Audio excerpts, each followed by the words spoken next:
Halo semuanya, Assalamualaikum warahmatullahi wabarakatuh. Selamat pagi untuk kalian, tapi Ibu di sini selamat sore. Mohon maaf untuk pertemuan kedua di mata kuliah analisa bahan dan produk agroindustri. Ibu menyiapkannya dalam bentuk video yang diunggah di laman YouTube. Karena mohon izin hari Rabu ini tanggal 7 April 2021, kakak-kakak kalian yang telah menyelesaikan tugas akhir sampai dengan ACC dijilid, ya, ACC jilid, mereka akhirnya bisa yudisium. Ya, semoga kalian juga nantinya pasti akan menyusul untuk menjadi sarjana-sarjana STP yang membanggakan untuk semuanya. Amin. Jadi Ibu menyiapkan untuk penjelasan kelanjutan materi dari yang sebelumnya. Oke, Ibu akan share screen di sini. Oke, yaitu kelanjutan dari yang sebelumnya mungkin untuk mengingatkan kembali kepada semua anak-anakku, ya. Sebelumnya kita terakhir adalah minggu lalu membahas terkait dengan komponen bahan atau produk. Ini termasuk apa, lemak termasuk apa, vitamin termasuk apa, alkaloid termasuk apa gitu ya. Jadi materi ini kan juga sudah Ibu sampaikan kepada kalian semua. Semoga kalian bisa memahami, kalau bisa juga harusnya menghafal ya, karena ini juga bagian dari biokimia saya kira ya. Seperti itu. Nah, sekarang ketika kalian dalam apalagi yang memang bekerja di lahan industri yang berhubungan dengan pangan ya. Pastinya di situ kalau kalian cek, Ibu punya, mohon maaf ya, bukan maksudnya untuk saya promosi. Ini ada minuman dalam kemasan. Nah, di sini semua produk yang dijual pastinya dia harus menunjukkan komposisi yang terkandung di dalamnya. Ya. Nilai-nilai ini dari mana? Pastinya adalah dari analisa bahan dan produk agroindustri. Nah, ya. Sebagai contoh di sini adalah dia menunjukkan adanya lemak total. Ternyata 0%. Jadi dia tidak mengandung lemak, ya. Dia juga tidak mengandung protein. Yang ada adalah total karbohidrat sebanyak 15 gram. Ya, seperti itu di sini. Nah, bagaimanakah cara mereka produsen untuk bisa menentukan bahwa untuk komposisi seperti ini kandungan karbohidratnya saja yang ditonjolkan, sedangkan untuk lemak proteinnya tidak. Nah, mereka melakukan percobaan-percobaan, eksperimen untuk membuat produk yang sekiranya ketika dirasakan oleh konsumen-konsumen suka, dan dari segi biaya juga mereka bisa terus berkelanjutan untuk menghasilkan produk. Sementara dari segi keamanan pangan juga diperbolehkan untuk dipasarkan. Nah, untuk bisa melakukan itu semua harus ada bukti ya yang terdokumentasi. Bagaimana cara untuk mendapatkan bukti tersebut? Dilakukanlah analisa bahan. Sekarang analisanya di mana? Di sini umumnya adalah untuk bisa menganalisa semua makronutrien, mikronutrien atau bahan yang terkandung di dalam suatu bahan panganan, kita lakukannya adalah dalam laboratorium. Nah, dalam laboratorium itu sendiri ada peraturan khusus atau yang disebut dengan good laboratory practice. Artinya adalah cara bekerja di laboratorium yang baik. Ya, itu.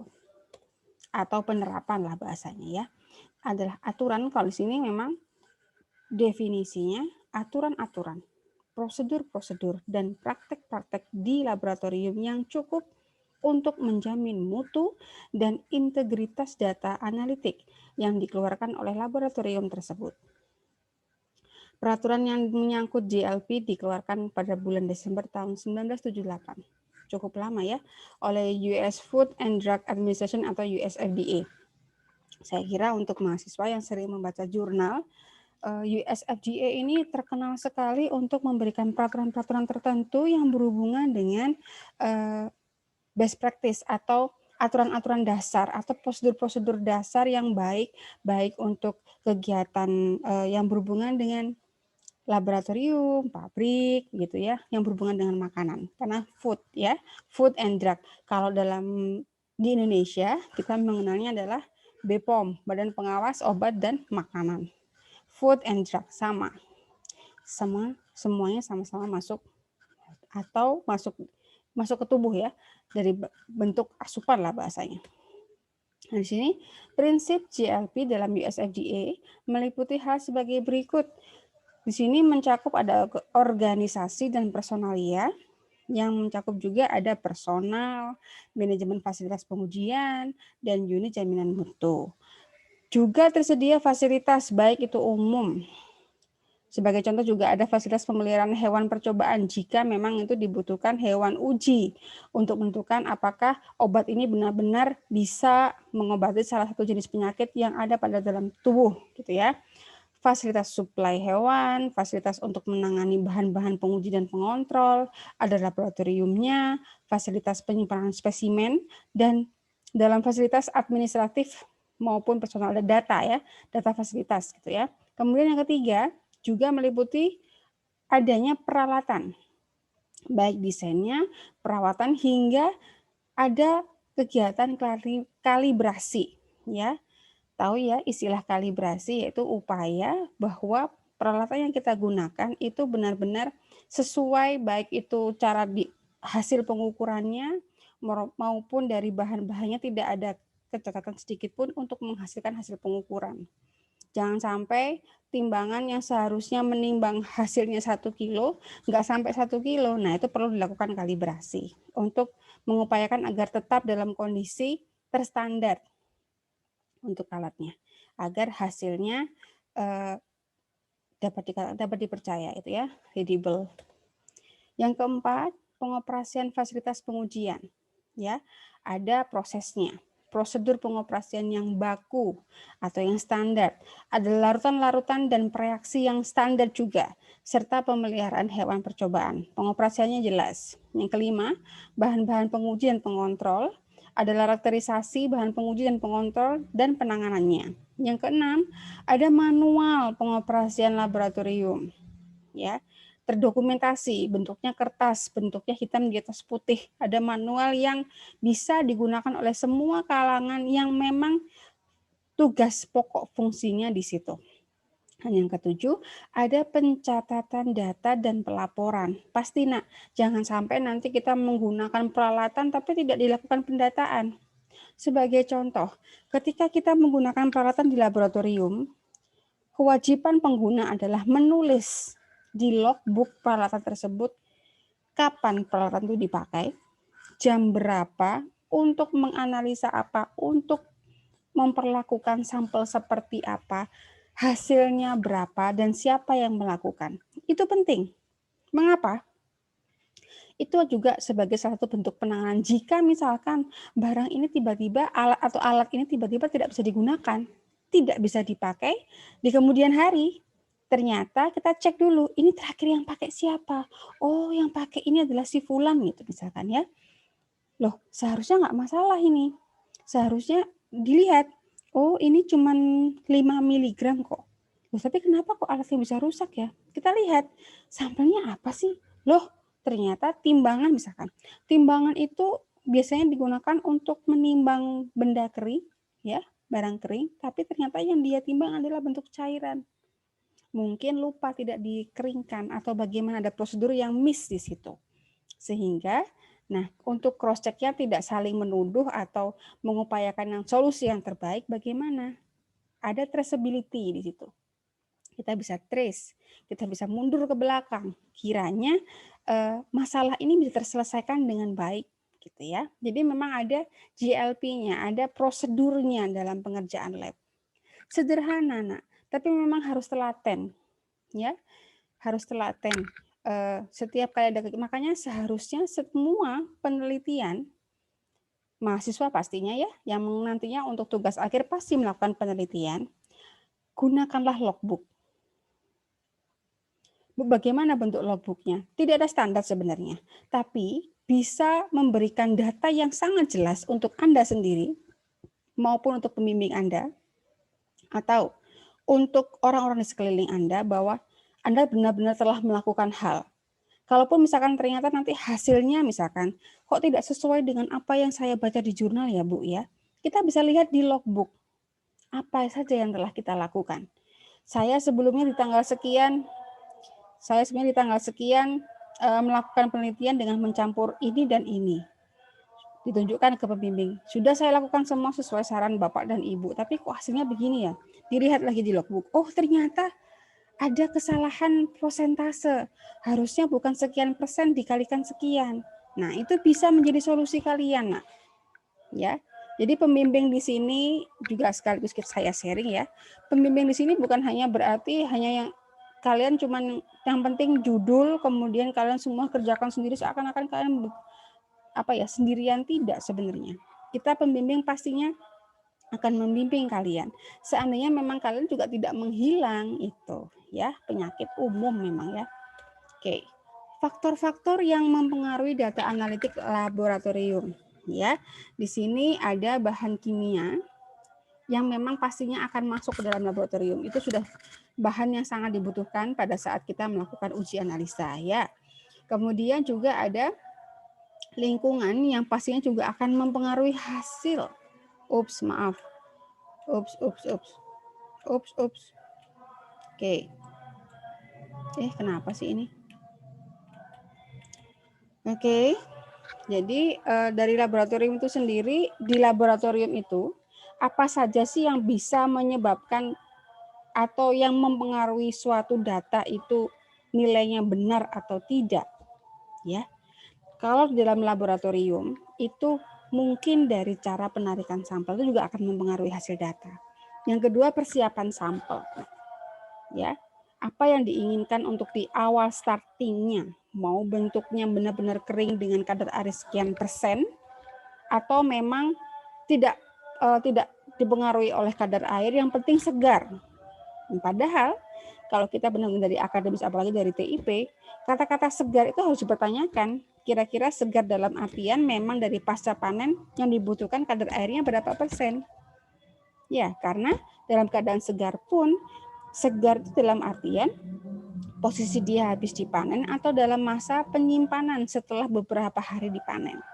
Nah, itu harus sama, harus konsisten. Yang ketiga, instrumennya. Alat-alatnya, apa yang kita gunakan untuk melakukan uji analisa. Instrumennya sudah betul atau belum? Menurut siapakah acuan kalian melakukan analisa? Karena setiap orang punya metode masing-masing. Contoh, kalau untuk kadar abu misalkan pakai Sudarmaji dan kawan-kawan tahun 2013. Berarti kalian harus menggunakan peralatan, kemudian cara-caranya, proporsi berapa yang diberikan atau berapa yang digunakan, ikuti dari metode Sudarmaji 2013. Jadi jangan sampai kalian menggunakan metodenya Sudarmaji tapi ternyata diagram alir yang digunakan untuk melakukan uji itu ternyata dari orang lain. Padahal dari metode yang diberikan oleh Sudarmaji tadi, dia punya rumus konversi. Rumus konversi ini baru bisa digunakan dengan bahan-bahan yang digunakan oleh si Sudarmaji. Sedangkan kalau kalian menggunakan dari bahan lain, kemudian kalian masukkan ke hasil hitungan dari rumus Sudarmaji, nggak bisa masuk. Nah, hasilnya pasti akan naik turun nggak jelas. Padahal selain kita menghasilkan data pada saat analisa, kita harus bisa membahas itu. Nah, itu.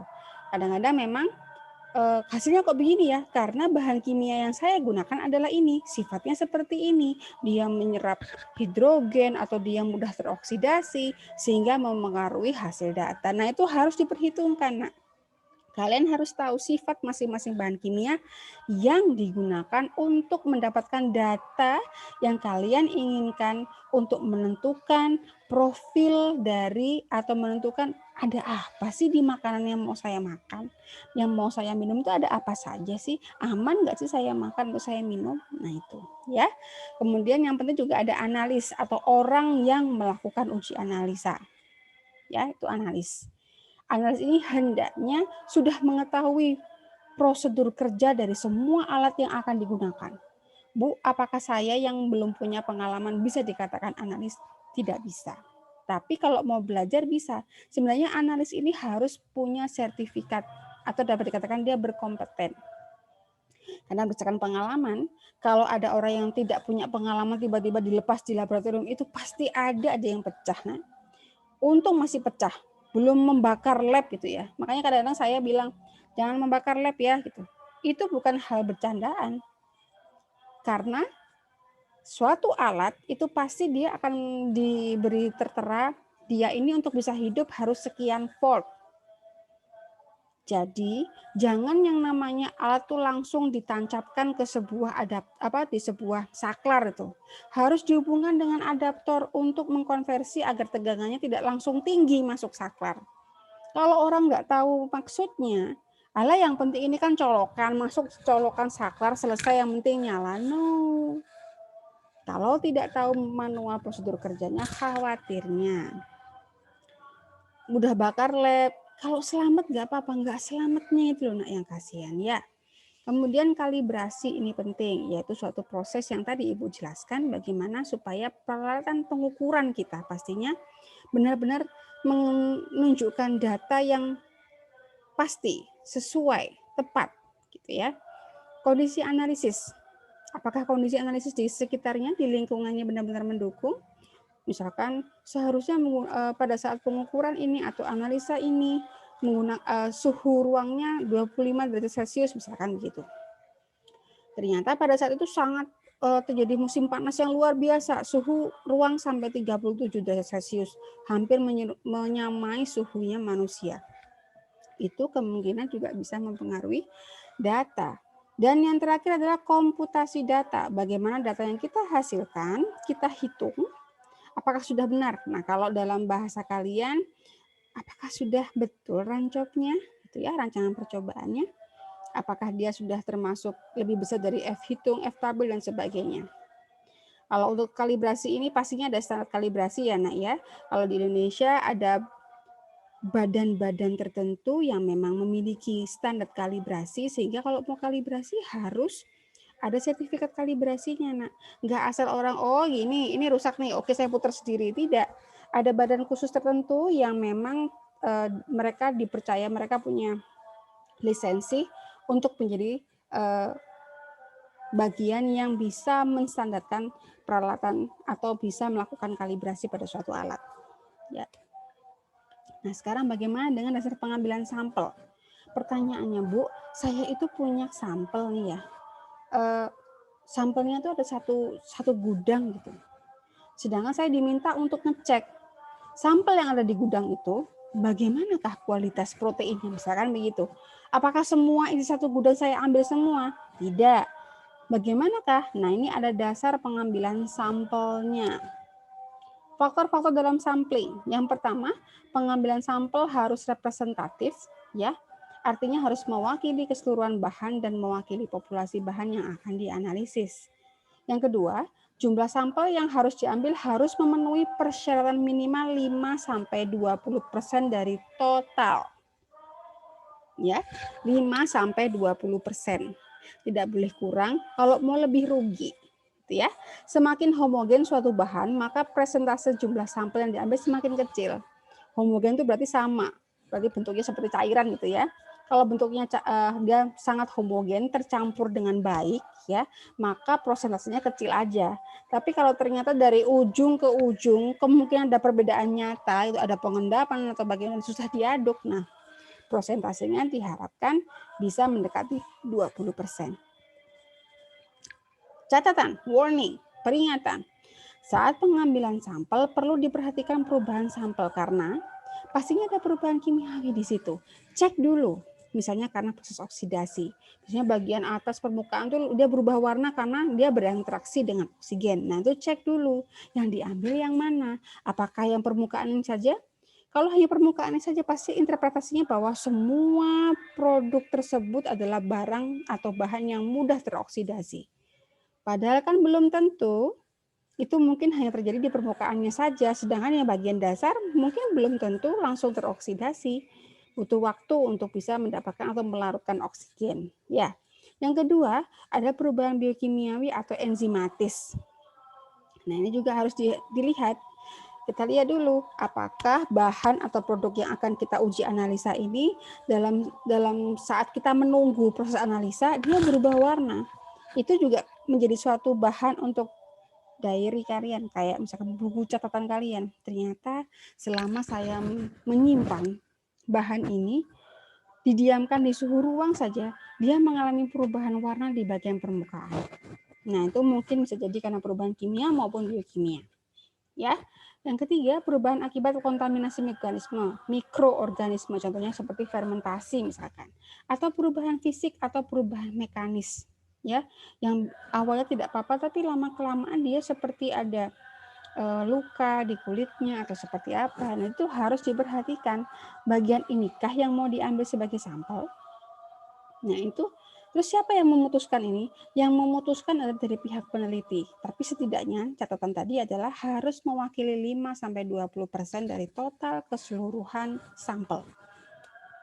Langkah analisis, ya. Kita pertama harus punya batasan analisis. Yang namanya analisis itu pasti banyak, Nak. Tapi tentukan sesuai dengan tujuan Anda. Jangan sampai Anda tidak punya tujuan. Yang penting kan saya analisa hasil produk pertanian. Loh, itu banyak, Nak. Kalian mau cek logam berat bisa, antioksidan apalagi. Tapi mohon maaf, tujuan kalian itu sebenarnya dengan penelitian kalian itu untuk menonjolkan apa? Cukup itu saja cukup. Ya. Yang kedua adanya sampling dan perlakuan pendahuluan, sampel harus representatif tadi. Serta pengukurannya kalian pilih, kalian mau pakai yang mana? Mau yang kimiawi, elektronis menggunakan elektron, spektroskopi menggunakan cahaya, secara fisik ya ditekan, diperas, atau biologi.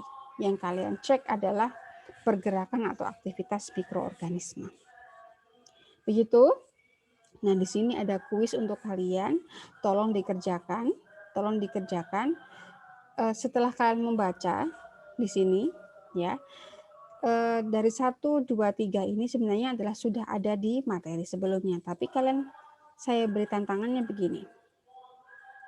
Kalian pilih salah satu produk yang ada di Indonesia, makanan, ya. Pilih salah satu. Kemudian ulas dengan ketiga pertanyaan ini. Apakah mereka sudah melakukan ketiga ini? Ya, nanti Ibu akan share untuk mengumpulkan tugasnya di luar form presensi. Jadi besok atau hari ini, mohon maaf, hari Rabu, kalian isi presensi dulu. Nanti setelah itu tunggu instruksi Ibu untuk Ibu buatkan form untuk pengumpulan kuis ini. Oke, terima kasih Ibu sampaikan.